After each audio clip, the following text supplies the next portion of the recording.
If miracles are heaven's signature, then surely history is the parchment upon which that signature appears.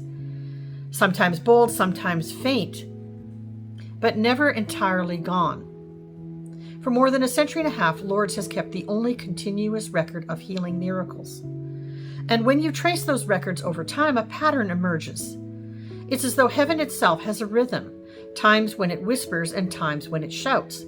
The late 1800s was an age of faith colliding with reason. Darwin wrote of evolution, Pasteur of germs, and yet despite these scientific advances, at Lourdes cures multiplied. Between 1858 and 1900, hundreds of documented healings filled the church archives. Bishop Lawrence called them manifestations of grace visible to the senses. It was an age of wonder, a time when even skeptics felt the tremor of something larger than themselves. Then came the age of weapons and smoke. World War I tore through Europe, and the miracle registers fell silent.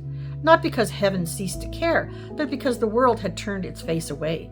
During both world wars, Lourdes saw fewer recognized cures than in any other era. Pilgrimage trains instead ran as hospital convoys. The faithful prayed for survival, not verification. As one wartime chaplain wrote, "When the guns speak, heaven listens quietly." After the smoke cleared, faith rekindled. The 1950s brought a resurgence of reported healings, nearly 30 in a single decade. People who had seen the worst of humanity were ready to believe again in grace. It was as if heaven exhaled, answering despair with restoration. The next decades told a different story. Science reached the moon. Faith lost its footing. The sexual revolution, Vietnam, Vatican II, all shook certainty itself. Miracle recognitions dropped sharply. Not because fewer occurred, but because the standard of proof became impossible. They needed to be instantaneous, total, and medically verifiable beyond any natural cause. A miracle that once required a doctor's testimony now demanded the whole of modern science to admit defeat.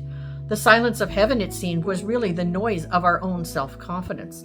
Yet something is stirring again. Reports of healing continue, though often interior and unseen. The modern miracle is less about the body and more about the soul. Perhaps the real miracle is hope. You cannot measure it, but you can still see the reports from people that have experienced it. In an age of anxiety and isolation, perhaps heaven now heals where the wounds truly are, in the heart. Trace that pattern and you see it clearly. Faith surges, miracles follow. War rages, they recede. Peace returns, they bloom again. It's not God who changes, it's us. Miracles are the mirrors of our collective soul, responding to the temperature of belief.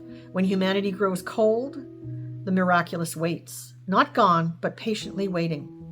And when the world kneels again, heaven answers. So if you ever wonder why heaven seems quiet, remember this rhythm. Silence is not absence. It's the inhale before grace. And when faith finally exhales again, when compassion outshouts cynicism, when humility overtakes pride, you will hear it again. That ancient pulse in the heart of the world, beating once more with a wonder that allows us to truly see.